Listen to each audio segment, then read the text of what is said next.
आज हमारे साथ में मौजूद है हनुमानगढ़ी मंदिर के कोषाध्यक्ष राजीव गुप्ता जी।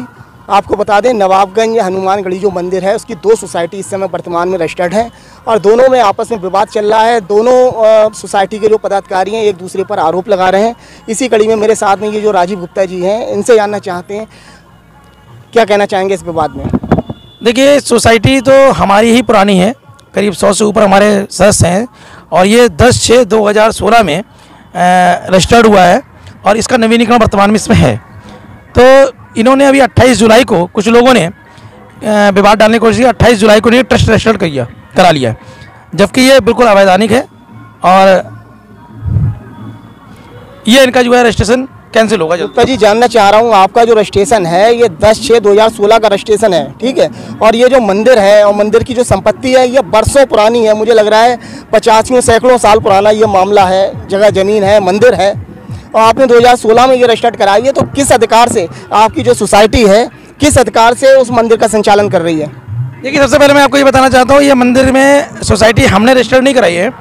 हमसे पहले जो कार्यकारिणी थी उसने रजिस्टर्ड कराई थी और ये एक राठौर परिवार है जो हमारे पूर्व प्रबंधक रह चुके हैं, ब्रजमोहन राठौर जी, उनके परिवार की संपत्ति है। उन्होंने मंदिर के लिए दान कर दी थी और उसे मंदिर चल रहा है। दान करने के बाद में क्या उन्हीं का अधिकार रहता है? ऐसा नियम है कोई क्या? देखिए, मंदिर तो समाज के लिए हो जाता है, अधिकार किसी का नहीं रहता है, लेकिन कागजों में ये माना जाता है कि प्रॉपर्टी अगर थी किसकी, तो प्रॉपर्टी उनकी थी। और एक संत निरंजन दास जी थे, वो संत निरंजन दास जी जो अब इसमें एक्सपायर हो गए हैं, उनके समय में उन्होंने खुद इस सोसाइटी को रजिस्टर्ड कराने की कार्रवाई करवाई है और उन्हीं ने रजिस्टर्ड करवाई है। दूसरा जो ट्रस्ट अभी रजिस्टर्ड हुआ है उसमें भी शायद सुना जा रहा है जो वहाँ के बाबा हैं, जो इस समय मेन पुजारी हैं, वो उसमें अध्यक्ष हैं, उनके माध्यम से उसका रजिस्ट्रेशन हुआ है। तो फिर उसे किस तरीके से गलत बता सकते हैं? देखिए, जब उनके शिष्य जो हैं, गुरु जो हैं, वो उन्होंने सोसाइटी रजिस्टर करा ली तो फिर शिष्य की वैल्यू खत्म हो जाती है। शिष्य जो है वो उनके नहीं है, हमारे तो मंदिर के सेवादार के रूप में आए हैं और सेवा ही कर रहे हैं वो, लेकिन उन्होंने अभी उनको कुछ लोगों ने चढ़ा दिया है और जो मास्टरमाइंड लोग हैं उन्होंने अपने कागज भी नहीं लगाए जो रजिस्टर कराने में। तो इस तरीके की चीज़ें जो है हुई है, लेकिन ये गलत हुई हैं और संत जो है वो किसी संस्था का जो है अध्यक्ष नहीं होते हैं। मास्टरमाइंड आप किसे कह रहे हैं, किसके ऊपर इशारा है आपका? देखिए, थोड़ा खुल के बताएं। मास्टरमाइंड तो मैं ये कहूँगा कि इसकी जो मेन जड़ है वो ये है कि इसमें जो दुकानें हैं, तो उसमें एक दुकान जो है वो हमारे समाज सेवी है प्रियशंकर एडवोकेट जी, उन्होंने की दुकान का खाली करने का न्यायालय से एक आदेश भी आ गया है। और उसके बावजूद, चूँकि मैंने उनसे भी कुछ ऐसे नहीं बोला कि आप दुकान खाली कर दो, चूँकि उनको लग रहा है कि दुकान मुझे खाली ना करनी पड़ जाए, इसलिए उन्होंने जो है रजिस्टर्ड करवाया, इसलिए उन्होंने रजिस्टर्ड करवाई है, ट्रस्ट की विवाद पड़ जाए और बैठ के समझौता हो जाए और उनकी दुकान। वो तो ये कह रहे हैं 2020 में आपकी जो कार्यकारिणी है, आपकी सोसाइटी है, ये रजिस्ट्रार सोसाइटी ने भंग कर दी, और जब भंग कर दी उसके बाद में फिर उन्होंने अपना रजिस्ट्रेशन कराया है कि उसकी व्यवस्था ठीक रहे मंदिर की, इसलिए उन्होंने, वो उनका कहना है कि इसलिए हमने अपना ट्रस्ट जो है उसका रजिस्ट्रेशन कराया है। और आपको ये भी बता दूं, जो उनका ट्रस्ट है उसमें नवाबगंज के, मुझे लग रहा है करीब जो भी लोग उसमें शामिल हैं 10-12 लोग, वो बेहद सम्मानित लोग हैं, वो आपकी जानकारी में भी होंगे। देखिए, पहली बात यह है कि यहाँ पर उन्होंने झूठ बोला है कि हमारी सोसाइटी भंग हो गई है, ये है वो है। ये सोसाइटी का नवीनीकरण ऑलरेडी है, ये नवीनीकरण की कॉपी मैं आपको दिखा रहा हूँ। ये आप भी देख रहे होंगे 10/6/2021 से 5 वर्ष की अवधि के लिए नवीनीकृत किया गया है और इसका जो है रजिस्ट्रेशन संख्या जी वाला है, ये आप देख रहे होंगे कि 2174 ये रजिस्ट्रेशन संख्या है, नवीनीकरण हुआ है इसका। तो ये चीज़ तो वो बिल्कुल गलत कह रहे हैं, अपनी बात को सही करने के लिए ये सही कह रहे हैं। वो तो ये कह रहे हैं, मेरे पास में पत्र है जो रजिस्ट्रार सोसाइटी के यहाँ से जो जारी हुआ है, वो उनके पास में पत्र है भंग वाला, और उसी के आधार पर उन्होंने अपना स्टेटमेंट दिया था। उनके पास कोई पत्र नहीं है, उन्होंने आपको सिर्फ ये बोला कि मेरे मोबाइल में है, ठीक है ना, तो उन्होंने वो आपको दिखाया भी नहीं। मैं तो आपको सारे तथ्य दिखा रहा हूँ और सबसे बड़ी बात मैं आपको दिखा रहा हूँ कि नवाबगंज के कुछ लोगों ने गुमराह इसलिए कर दिया कि चंद बच्चे जिन्हें अभी राजनीति और इसका ट्रस्ट का अभी ज्ञान भी नहीं है, उनको गुमराह किया गया।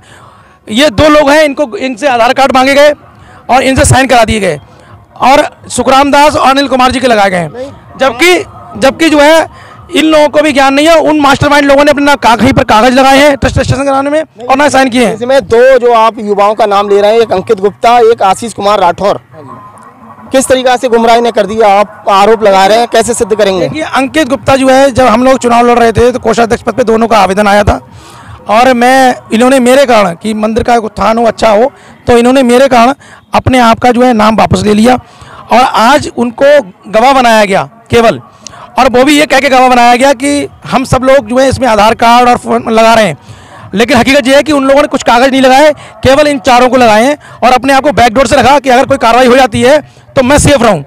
तो उन्होंने अपने आप को सेफ किया इस बात पे, उन्होंने कहीं पर भी नाम नहीं लिखाया है, कहीं कुछ नहीं किया है।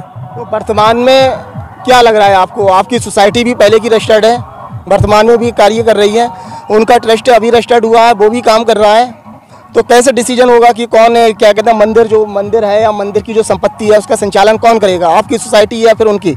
देखिए ऐसा कि हमारी सोसाइटी का जब रजिस्ट्रेशन होता है तो एक पेपर में भी निकलता है, विज्ञापन निकलता है, उसके बाद में एसडीएम साहब की जो है वो जांच लगती है। हमारे एसडीएम की जांच भी लगी हुई है और हमारा जो है विज्ञापन भी निकला है। इनके पास ऐसा कुछ भी नहीं निकला। 28 जुलाई को जैसे इनका रजिस्ट्रेशन हुआ ट्रस्ट का, मैंने तुरंत ऑब्जेक्शन उसमें लगाया था रजिस्ट्रार ऑफिस में, तो और डीएम साहब के भी तहसील दिवस में हमने दिया भी है, वो भी पर्ची मेरे पास है। तो उन्होंने भी कह दिया है कि अब जो है इसका 2-3 तारीखों में इनकी ट्रस्ट को भंग कर दिया जाएगा, ख़त्म कर दिया जाएगा और आपकी सोसाइटी ही विधिवत रहेगी। और वो हमारी सोसाइटी ऑलरेडी काम कर रही है, चुनाव प्रक्रिया हो चुकी है, पुरानी कार्यकारिणी के लोगों ने नई कार्यकारिणी को चुन दिया और जो चुनाव एजेंडा था उन चुनाव एजेंडा में भी इन लोगों का साइन है जो उन्होंने कार्यकारिणी बनाई है। तो ये कह ही नहीं सकते कि पुरानी कार्यकारिणी नहीं थी, इन्होंने साइन भी किए हैं। लेकिन उन्होंने, उनका ये कहना है कि इसमें जो अध्यक्ष हैं हमारे ट्रस्ट में, वो उसी मंदिर के जो मुख्य पुजारी हैं संत सुखराम जी, उन्हें बनाया गया है। देखिए बनाने को तो आप कोई बाहर का व्यक्ति नहीं है, उसी मंदिर का के जो मुख्य पुजारी हैं सुखराम दास जी, वो बने हैं। देखिए सुखराम दास जी जो है वो शाहजहाँपुर के रहने वाले हैं, यहाँ के रहने वाले भी नहीं हैं। और अध्यक्ष आप किसी को बना दो और कोई बन जाए, लेकिन जब उस पर वैधानिक कार्रवाई होती है, उसकी जांच होती है, तो उसमें जो है ये दूध का दूध पानी का पानी हो जाएगा कि आखिर विधिवत और सही कार्यकारिणी कौन सी है, कौन सी सोसाइटी काम करेगी। और मुझे पूर्ण आशा है, समाज पूरा जो है ये कह रहा है कि जो है सोसाइटी हमारी ही काम करेगी। तो ये थे हमारे साथ में हनुमानगढ़ी मंदिर के जो पुरानी वाली जो सोसाइटी है उसके कोषाध्यक्ष राजीव गुप्ता जी। इनका साफ साफ ये कहना है कि जो हमारी सोसाइटी रजिस्टर्ड हुई थी उस समय जो तहसील प्रशासन की जो रिपोर्ट लगती है वो भी उसमें लगी हुई है और जो भी कानूनी कार्रवाई होती है वो सारी कार्रवाई करने के बाद में ही हमारी सोसाइटी रजिस्टर्ड हुई है, उसी के आधार पे हम संचालन कर रहे हैं। और वहीं ट्रस्ट जिन लोगों का रजिस्टर्ड हुआ है वो भी यही बात कर रहे हैं। अब आगे फिलहाल इन दोनों जो सोसाइटी हैं, ये मामला तहसील प्रशासन के पास में है, दोनों जांचें कर रहे हैं कि वास्तव में कौन सी सोसाइटी नियम अनुसार ठीक है